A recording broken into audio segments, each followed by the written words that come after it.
नमस्कार मित्रांनो, UDAIS प्लसमध्ये यावर्षी आपल्या शाळेत दाखल झालेले इयत्ता पहिलीचे विद्यार्थी नोंदवण्याची सुविधा सुरू झालेली आहे. आपण मागील व्हिडिओमध्ये विद्यार्थी प्रमोशन कसं करायचं आणि इतर शाळेतील विद्यार्थी आपल्या शाळेत जर आले असतील तर त्यांना इम्पोर्ट कसं करायचं या संदर्भात आपण मार्गदर्शन पाहिले आहे. आपण आजच्या व्हिडिओमध्ये इयत्ता पहिलीतील विद्यार्थी UDAIS प्लसमध्ये कसे नोंदवायचे या संदर्भात आपण सविस्तर मार्गदर्शन पाहणार आहोत. जर अजूनही कुणी विद्यार्थी प्रमोशन केलेलं नसेल तर या व्हिडिओच्या डिस्क्रिप्शन बॉक्समध्ये विद्यार्थी प्रमोशन कसं करायचं या संदर्भात मार्गदर्शनपर व्हिडिओची लिंक आहे ती आपण पाहून विद्यार्थी प्रमोशन करायचं आहे. आणि विद्यार्थी प्रमोशन केल्यानंतरच आपण इयत्ता पहिलीचे विद्यार्थी आपण नोंदवू शकतो. त्यामुळे सर्व शाळांनी सर्वप्रथम अगोदर विद्यार्थी प्रमोशन करून घ्यायचं आहे. चला तर मग आपण आपल्या आजच्या व्हिडिओला सुरुवात करूयात. सर्वप्रथम आपण SDMS पोर्टलवरती आपल्या शाळेचं UDAIS कोड, पासवर्ड आणि कॅप्चा कोड टाकून लॉग इन करायचं आहे. लॉग इन केल्यानंतर आपणासमोर याप्रमाणे विंडो ओपन झालेली दिसेल. यातील लाल रंगाची टॅब असणारी ज्यावरती 2025-26 असं नोंदवलेलं आहे त्यावरती क्लिक करायचं आहे. आता या शाळेचं प्रमोशन झालेलं असल्यामुळे या ठिकाणी आपल्याला अशी विंडो दिसते. जर प्रमोशन झालं नसेल तर आपल्याला प्रमोशन अगोदर करून घ्यावं लागेल. या ठिकाणी आपल्याला आपल्या शाळेतील जेवढे वर्ग असतील तेवढ्या वर्गाची लिस्ट या ठिकाणी पाहायला मिळेल.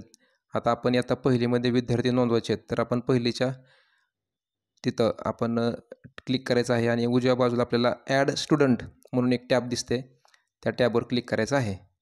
यानंतर आपणासमोर एक छोटासा फॉर्म ओपन होईल ज्यामध्ये आपल्याला आपल्या विद्यार्थ्यांची माहिती नोंदवायची आहे. यावर्षी एक नवीन टॅब आलेला आहे. यामध्ये चेक आधार नंबर अवेलेबल, म्हणजे या ठिकाणी आपण जो पहिलेचा विद्यार्थी आपल्या शाळेत दाखल होणार आहे त्या विद्यार्थ्याचा आधार नंबर या ठिकाणी टाकून आपण चेक करू शकतो की हा विद्यार्थी इतर कुठल्या शाळेत दाखल आहे का नाही.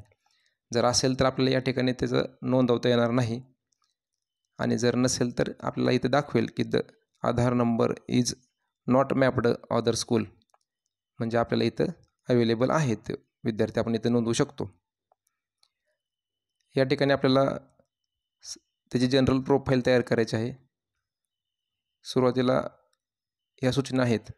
जनरल प्रोफाईलमध्ये माहिती कशी भरायची आणि कोणती काळजी घ्यायची या संदर्भात त्या ठिकाणी आपल्याला सूचना आहेत त्या वाचून घ्यायच्या आणि नंतरच आपण फॉर्म भरायचा आहे.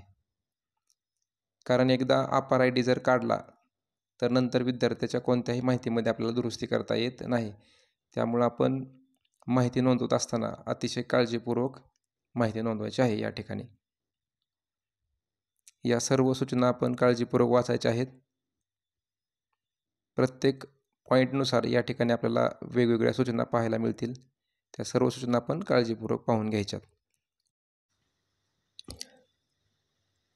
या ठिकाणी आपल्याला विद्यार्थ्याचं फर्स्ट नेम, मिडल नेम आणि सरनेम, म्हणजे पहिलं नाव, मधलं नाव आणि आडनाव या नमुन्यामध्ये त्याचं माहिती भरायची आहे.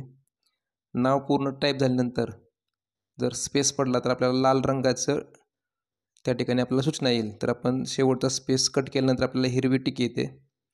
तर शेवटच्या आडनावानंतर आपल्याला जो स्पेस पडलेला असतो तो कट करायचा आहे. जर आपण स्पेस नाही कट केला तर आपल्याला लाल रंगाची टॅब दिसेल. जोपर्यंत हिरवं होत नाही तोपर्यंत आपण पुढे जायचं नाही. या ठिकाणी त्याचं लिंग निवडायचं आहे. यानंतर आपण त्याची जन्मतारीख या ठिकाणी दिलेल्या कॅलेंडरचा वापर करून आपण ती नोंदवायची आहे. त्यानंतर त्याचा स्टेट कोड आहे जो ऑप्शनल आहे, म्हणजे ऐच्छिक आहे, अजून तो आपण तयार केलेला नसल्यामुळे या ठिकाणी आपण नोंदवू शकत नाही. त्यानंतर आपण त्याच्या आईचं नाव नोंदवायचं आहे. त्यानंतर त्याच्या वडिलांचं नाव आपण नोंदवायचं आहे. आईचं नाव, वडिलांचं नावचं स्पेलिंगसुद्धा आपण काळजीपूर्वक या ठिकाणी नोंदवायचं आहे. आपण पाहत असाल व्हिडिओमध्ये दिसत असेल आपल्याला की नावानंतर जर स्पेस पडत असेल तर लाल रंगाची सूचना येते. त्यामुळं नाव पूर्ण टाईप झाल्यानंतर जर स्पेस पडला तर आपण तो स्पेस कट करायचा आहे, म्हणजे आपल्याला हिरवी टिक आल्यानंतर आपण पुढे जायचं आहे. या ठिकाणी पालकाचं नाव, आता आईवडील असतील तर पालकाचं नाव नोंदवायची काही आवश्यकता नाही, कारण आईवडील हे पालक आहेत. त्यानंतर आपल्याला या ठिकाणी आपल्याला आधार नंबर नोंदवायचा आहे.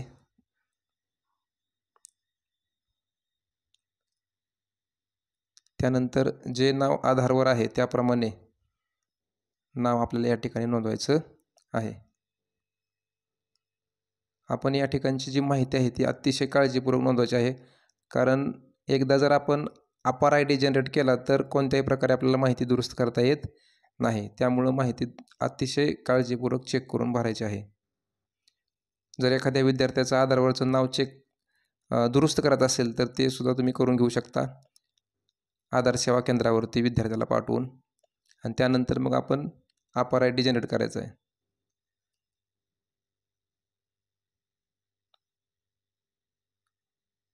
ही सर्व माहिती आपण वाचून भरून झाल्यानंतर आपल्याला सेव्ह बटनावरती क्लिक करायचं आहे.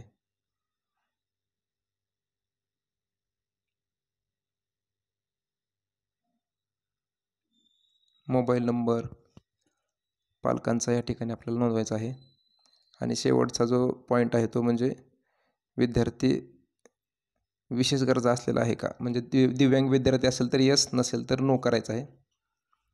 आणि सेव्ह या बटनावरती क्लिक करायचं आहे. त्यानंतर आपल्याला एक सूचना येईल, मुख्याध्यापकांचं एक घोषणापत्र म्हणजे डिक्लेरेशन येईल. आपण आय ॲग्री म्हणजे सहमत असल्याचं आपण तो पर्याय निवडायचा आहे. ही सूचना वाचून घेऊन आपण आय ॲग्री या बटनावरती क्लिक करायचं आहे.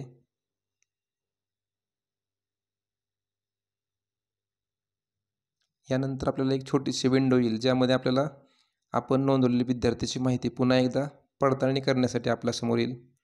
सुरुवातीला इयत्ता असेल, त्यानंतर विद्यार्थ्याचं नाव. आपण जर या ठिकाणी जर चुकलं असेल तर आपण कॅन्सल करून पाठीमाग जाऊन पुन्हा दुरुस्त करून आपण सेव्ह करू शकतो.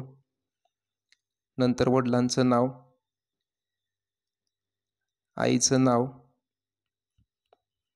आणि त्याची जन्मतारीख, ह्या सर्व बाबी जर योग्य असतील तर आपल्याला उजव्या बाजूला कन्फर्म हे बटन आहे, कन्फर्म या बटनावरती क्लिक केल्यावर तो विद्यार्थी आपला सक्सेसफुली सेव्ह झाल्याचा आपल्याला या ठिकाणी मेसेज पाहायला मिळेल. त्यानंतर आपण अशाच प्रकारे ॲड न्यू स्टुडंट या बटनावरती क्लिक करून आपल्या शाळेत जेवढे विद्यार्थी दाखल झाले असतील त्या सर्व विद्यार्थ्यांची माहिती आपण भरून घ्यायची आहे. अशा प्रकारे आपण आजच्या व्हिडिओमध्ये आपल्या शाळेत दाखल झालेल्या इयत्ता पहिलीतील विद्यार्थ्यांची माहिती UDAS पोर्टलवरती कशी नोंदवायची या संदर्भात माहिती पाहिली. आजचा व्हिडिओ आवडला असल्यास आपण नक्की लाईक करा, आपल्या सर्व शिक्षक मित्रापर्यंत हा व्हिडिओ शेअर करा आणि आपला चॅनल सबस्क्राईब करा. व्हिडिओ पाहिल्याबद्दल थँक्यू.